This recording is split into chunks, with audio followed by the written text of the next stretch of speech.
च्या चिंचवली या गावापासून जवळच डोंगरामध्ये सागाची वाडी आहे। येथे राहणाऱ्या नागरिकांसाठी आजही रस्ता नसल्याने रुग्णांना नेण्यासाठी डोलीचा वापर करावा लागतो। आज 10 ऑगस्ट रोजी लखू जैतू निरगुडे हे शेतीच्या कामासाठी जाताना पाय घसरून पडले। त्यांना उपचारासाठी रुग्णालयात नेण्यासाठी डोलीचा वापर करावा लागला। यावेळी सुधाकर भाऊ घारे युवा मंचाच्या सदस्यांनी त्वरित घटनास्थळी जाऊन निरगुडे यांना भिवपुरी येथील जनाई हॉस्पिटलमध्ये दाखल करून घेतले। त्यांच्यावर उपचार झाल्यानंतर त्यांना सुखरूप घरीही सोडले। सदर प्रसंगी सुधाकर घारे युवा मंचाचे अक्षय जाधव, आकाश शेळके, रोनित जाधव, शंकर कोंडे तसेच इतर सदस्यांनी मोलाचे सहकार्य केले।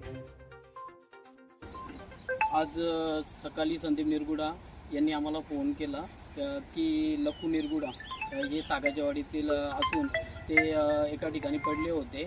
तर सुधाकर भाऊ घारे युवा मंचाच्या सर्व कार्यकर्त्यांनी 10 मिनिटांमध्ये येऊन त्यांना लगोलाग लगेच मदत करण्यासाठी ते उपचारासाठी ते हॉस्पिटलला पोहोचले।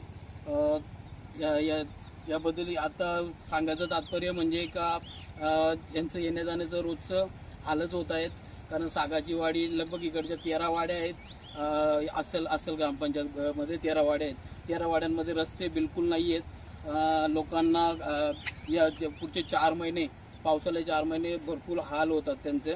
तर हे लवकर व्हावे याच्यासाठी सुधाकर भाऊ घारे हे आम्हाला आमदार म्हणून पाहिजेत। कारण या आमचे भाऊ आमदार मी सागाची वाडीचा माझे बाबा पडले। सुधाकर भाऊ युवा मंच यांना मेसेज आणून फोन केला। ते लगेच तुरंत 10 मिनिटात हॉस्पिटलला आले। त्यांच्या 2 गाड्या येऊन आणि 10 ते 15 लोक येऊन आम्हाला मदत केली, खूप सहकार्य केला।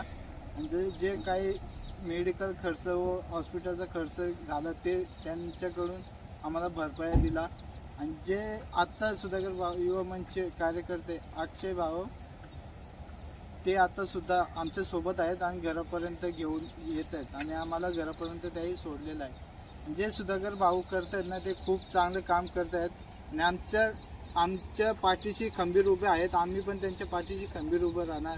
आणि जे आता आपण निरगुडा सागाची वाडी शेताकडे गेलो तिथे त्यामध्ये गल्लावर पाय सटकलं, पडलो, मला चाला हिंमत नव्हती। मला घरी नसली आज माझे गावकरी सहकारी नसते केला तर आज माझा मृत्यू होता।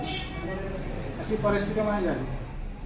आज सटकलं होतं। तुम्हाला कसं आणलं इकडे? काय डोळीमध्ये आणलं मला आणि ते रस्ता झाला तिथपर्यंत मग ती गाडीमध्ये आणलं उचलून खांद्यावर।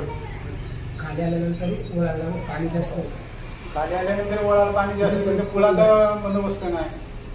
तिथे मोरी टाकली, ती मोरी सुद्धा लोकांनी बंद केली, मोरी टाकून दिली नाही।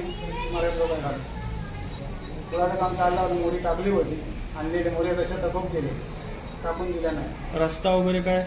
रस्ता वगैरे काहीच नाही, अर्धा रस्ता झालाय। चालायला किती किलोमीटर खराब चालतात? चालायला 4 ते 5 किलोमीटर आहे तिथून रस्ता झाला तिथं।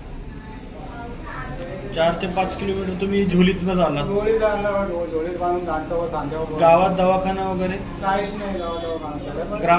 ग्रामपंचायतची काय सोय? ग्रामपंचायत